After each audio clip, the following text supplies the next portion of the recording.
नमस्कार, मी सौ नेहा आतिश ढावरे कवितेचे पान या चॅनलमध्ये तुमच्या सगळ्यांचं स्वागत करते। आज एक नवीन कोरी करकरीत कविता खास तुमच्यासाठी। तर मित्रांनो, कधी प्रेम हे चुकीचं नसतं, पण ते ज्या समाजात केलं जातं तिथेच त्याला गुन्हा मानला जातो। ती प्रेमात पडली होती, मनापासून निरागसपणे, कोणतीही अपेक्षा न ठेवता, पण या समाजाने तिच्या भावना पायदळीत उडवल्या आणि दोष मात्र तिलाच दिला। आज ही कविता तिच्या मनातली मी तुमच्यापर्यंत पोहोचवते, तर ऐका आणि तिच्या प्रेमाची बाजू समजून घ्या। चला तर मग सुरुवात करूया। ती प्रेमात पडली होती। ती प्रेमात पडली होती।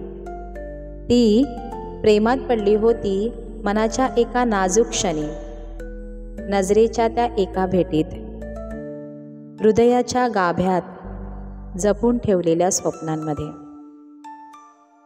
ती प्रेमात पडली होती, पण समाजाच्या रूढी परंपरांना न जुमानता, फक्त त्या एका व्यक्तीसाठी, जिच्या नावाने तिचं हसू फुलायचं आणि तिचं दुःख सावरायचं।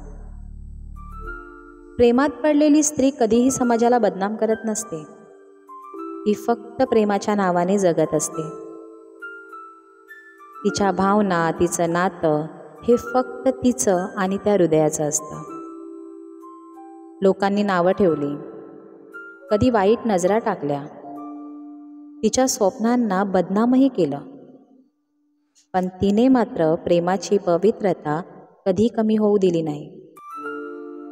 ती झुरली, रडली, पण कुणालाही दोष दिला नाही तिने, कारण प्रेम करणाऱ्याचं हृदय हे नेहमी पवित्रच असतं।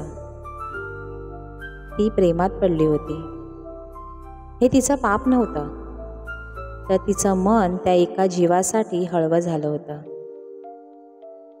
तिच्या प्रेमाला समाजाने बदनामीचं नाव दिलं, पण तिच्या नजरेत आजही फक्त त्याच्यासाठी प्रेम दाटून राहिलंय। न नावाच्या साखळ्यांमध्ये अडकलेलं, न समाजाच्या कुचक्या चौकटीत बंद झालेलं, ती प्रेमात पडली होती आणि आजही त्या प्रेमाच्या सावलीत स्वतःला जपून ठेवत आहे। आजही ती प्रेमाच्या सावलीत स्वतःला जपून ठेवत आहे। मित्रांनो, प्रेमाला दोष देऊ नका, त्या प्रेम करणाऱ्या मनाला समजून घ्या।